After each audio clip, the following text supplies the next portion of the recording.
Le réveil sonne. Les yeux encore embués de rêve, Julie tente en vain d'éteindre le radio réveil, espérant savoir voler encore quelques minutes au temps. Quelques instants s'écoulent avant qu'elle ne revienne. L'angoisse. La peur au ventre, Julie se lève, ne cessant de penser que c'est lundi, et qu'elle va devoir affronter leurs regards méprisants, leur haine et leur violence. Elle digère mal son petit déjeuner. Il faut dire qu'avec la boule au ventre, ce n'est pas l'idéal. Elle doit se préparer, et songe un moment à se faire porter pâle. Mais elle ne peut pas. Maman serait tellement déçue et elle finirait par comprendre. Elle est très intelligente, maman, et gentille aussi. Donc devant le miroir, Julie se contemple avec dégoût. Ses formes la révulsent, ce petit corps tout frêle, incapable de résister à la moindre agression. Elle s'habille rapidement de vêtements amples, voulant effacer de sa mémoire la vue de ce corps horrible. Il est temps de partir. L'angoisse enfle dans sa tête, dans son cœur, dans son âme. Elle sait que c'est pour bientôt. Julie met ses écouteurs, ça la protège du bruit écœurant de son cœur qui pleure. Et tandis qu'Overphonique la transporte, elle fait de même jusqu'au bahut. Elle sait qu'au bout de cette rue, à gauche, elle verra l'école. Elle connaît parfaitement le mal-être qui s'ensuivra automatiquement. Elle sait qu'elle va passer devant Mathilde et sa bande. Elle sait qu'ils vont recommencer, encore et encore, jusqu'à la tuer. Julie voit Mathilde fumer de loin. Suivie par ses bribes sans cervelle, elle regarde derrière, mais il est trop tard. « Hé Julie !» Elle tente de l'ignorer. La voix de cette petite bourge imbue d'elle-même lui perce les oreilles. Cette voix stridente, horrible.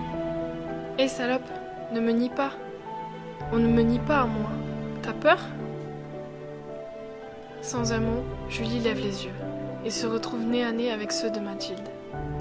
Des yeux sublimes, cette fille. Dommage qu'on y lise la méchanceté si facilement. Me regarde pas comme ça, sale pute. Je suis pas une putain de lesbiche comme toi. Si elle savait que Julie avait toujours craqué sur Nathan, le plus beau de Terminal. Je ne suis pas lesbienne, Mathilde. Ouais, c'est ça, t'as vu comment tu te sapes, connasse? C'est évident que t'aimes les chattes. De toute façon, vu ta gueule, je vois pas quel mec voudrait de toi. Des ricanements, des autres imbéciles. Julie savait que Mathilde avait raison. Aucun garçon ne voulait d'elle.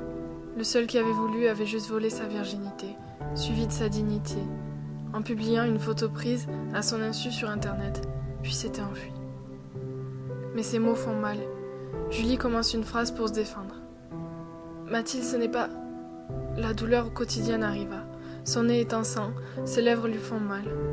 Tiens, t'auras peut-être une chance maintenant que je t'ai arrangé, connasse. Honteuse, Julie baissa les yeux. Et un deuxième coup vint, suivi d'un troisième. Et encore. Et encore. Par terre, elle cale ses genoux contre sa minuscule poitrine afin de se protéger. La douleur n'est pas moins intense, mais la douleur n'est rien. Le pire, c'est l'humiliation. Pas un de ces gamins ne l'aide, tous mettent des coups et font pleuvoir le sang. Alors, petite chienne, t'aimes ça? C'est pas comme ça que ton bâtard de père est mort, en se faisant défoncer parce que c'était une mauviette? Julie sentit son cœur se déchirer, tomber en lambeaux. Et la colère, la haine inconnue jusqu'à là au bataillon firent leur apparition. Péniblement, mais avec détermination, elle se releva.